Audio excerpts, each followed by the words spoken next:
থাম্বনেইলে ঠিকই দেখেছেন, এই ম্যাগনেটগুলো একটা 50 টাকা, তবে আপনি দোকানে গিয়ে চেঞ্জ করতে গেলে 250-300 টাকা। কানেকশনের অভিজ্ঞতা না থাকলে একটা স্ক্রিনশট নিয়ে রাখতে পারেন, এটা আপনার পরবর্তী কানেকশনের জন্য কাজে আসবে। এই রাইস কুকারের সমস্যা হলো এটা রাইস হওয়ার আগে ম্যাগনেটটা ছেড়ে দেয়, অর্থাৎ ম্যাগনেটের কার্যকারিতা নষ্ট হয়ে গেছে। সেই আগে এটা খুলে নেব। এই যে ইউ আকৃতির ইয়েটা আছে এটাকে, এবং এই লকগুলোকে খুলে দিলে এটা নিচের দিকে খুলে যাবে। আপনি একটা এরকম হটপট ব্যবহার করতে পারেন নিচে, আমি পাশে ব্যবহার করছি, না হলে এটার প্রাণ খেয়ে কানেকশন ছুটে যাবে।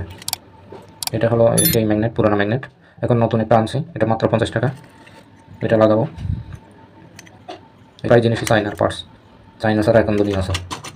হ্যাঁ, এখন এই যে এখানে ইউ আকৃতির আছে, এটাকে সোজা করে দিতে হবে, না হলে ম্যাগনেটটা খুলে যাবে। ঠিক আছে, এখন এই যে লগগুলো আছে, লগের ইয়েগুলো বাইর করে দিতে হবে যাতে ম্যাগনেটটা শক্তভাবে লেগে থাকে। এই টেক রিলেটেড আপনার প্রয়োজনীয় সব ধরনের ভিডিওর জন্য কাজ করতেছি, এবং অ্যাডভান্স টেকনোলজি নিয়েও অনেক পরিকল্পনা আছে, বিশেষ করে নতুনদের জন্য। যদি মনে করেন আপনার কোনো উপকার আসবে, সাবস্ক্রাইব করে রাখতে পারেন। সাথে থাকার জন্য ধন্যবাদ। ফেসবুকের জন্য ফেসবুক ফোল্ডারটি দেখতে পারেন।